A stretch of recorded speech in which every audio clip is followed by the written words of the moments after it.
This video is in preparation for the budget in 2021. Now I can hear you saying we've already had a budget, or more than one budget, in 2021. But it's going to have two budgets. We're going to have two main budgets. So we had the March budget, but that was a sort of post-election special. This is the normal budget that's happening on the 27th of October, so which is the normal time for a budget in the current system. It's just that we had this extra one, and then of course we had Boris with his tax increase a few weeks ago as well. But this is the budget which is happening on the 27th of October. So is there anything that we need to do to prep ourselves in advance of the budget to take advantage of the rules as they are now, before they may be changed in the budget? So that's what this video is about. I do regular updates on tax and accounting issues, so if you'd like to be kept up to date, then please subscribe to the channel. You'll be very welcome, and pressing the like button, it helps me in the channel. Thank you. So the budget, we're having another budget on the 27th of October. So what can you do to prepare yourself? Now there's already been some tax increases. So we've had the increase in corporation tax, which goes forward with, this is being filmed in October, so that's in 18 months time we'll have an increase in corporation tax. We've got the new increase in national insurance, or levy as it's going to be called, which goes from April 2022, April 2022. So we've got those increases, and there's a corresponding increase in dividend tax at the same time in April 2022. So that's like a whole load of tax increases. So I guess the question is that all of the tax increases? Well, who knows? Certainly not me.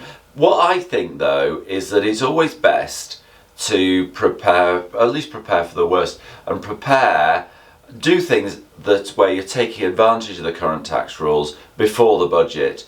If you're thinking of doing something just before or just after the budget day, why don't you just do it before and make sure that what you do you know what the rules are going to be.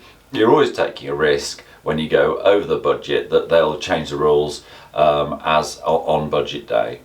I think the one area where they would always change the rules immediately effective from budget day is capital gains tax. So capital gains tax at the moment is effectively the lowest regime that we've sort of ever had in our professional career, in my professional career. The main rate of capital gains tax is 20% for higher rate taxpayers, 10% for basic rate taxpayers, a bit more for properties. And you know, it just feels like it's a very low tax rate within the current system. I know if you pay it, you think it's a lot of tax, but it is at a lower tax rate than there is elsewhere in the system. So if you have capital gains that are inherent within some assets, and you're thinking you're going to sell them anyway, then you might want to think about selling them before budget day, 27th of October, rather than after. Just after. So if you do have gains that you're thinking of capitalising, well, why not take advantage of the rules as they are? I do know, almost for sure, I mean, you could be wrong, but I'm fairly sure, almost guarantee that the rate won't go down. I'm pretty sure of that. So it could only go up. So if you need the money out of your investments, then have a think about that. I think the rules on inheritance tax are also, inheritance tax is like a sieve. It's just full of loopholes. In particular, you can give anything to your heirs within, and as long as you live for 7 years, then it will be free of inheritance tax. And also you can own shares in AIM quoted companies. If you hold them for a couple of years, then it can fall outside your estate, and other similar things.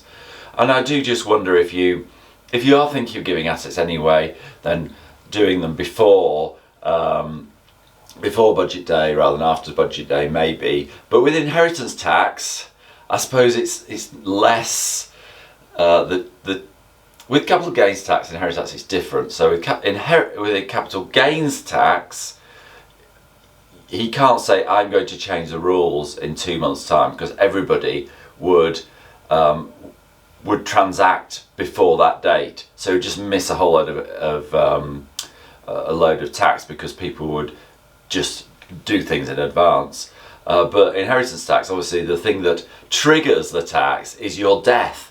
So that is not something that you're likely to move about for tax advantage. So maybe with inheritance tax, he is perhaps less likely to make changes on the day. The other big thing that I always think in the system, where there's a lot of money going untaxed or lightly taxed, is within the pension system. If you are reliant on the 25% tax-free lump sum and you're thinking of taking it soon, why not take it before budget day rather than after budget day? You probably won't change it, but you never know. There are, putting money into pensions is very tax efficient. Again, I don't believe that he will change that, because it's a huge change. If he does, he's got to change all the public sector final salary pensions get affected by it. So I don't think he will. But if you're going to make pension payments anyway, why not make them before the 5th of April, before the 27th of October, rather than after that date? And then you can be sure that you are getting the favourable tax treatment that you're expecting. So those are some of the things that I think are relevant. I've looked at pensions, inheritance tax, and capital gains tax. I think capital gains tax is the most likely one to change on budget day. But if you are relying on things that are relatively low tax within the system, you might want to take advantage and do the transaction before the 27th of October, because that's his budget, and that's his in many ways it's his last chance to increase taxes before we get into pre-election, the election rundown. So I think he won't want to increase taxes this time next year. So in practical terms, this might be his last chance. So if he does really need to balance those books, and he sort of does need to balance the books, then this might be the time. So just be aware. So that's my pre-budget thoughts. It is, we do have a compulsory tax system, so it is always difficult to avoid tax, but those are some of the things that we might think about doing. I will be doing regular updates. I'll be doing a budget update after the budget. So if you'd like to be kept up to date, then please subscribe to the channel. And if you like this content, press the like button, because it helps me in the channel. Thank you.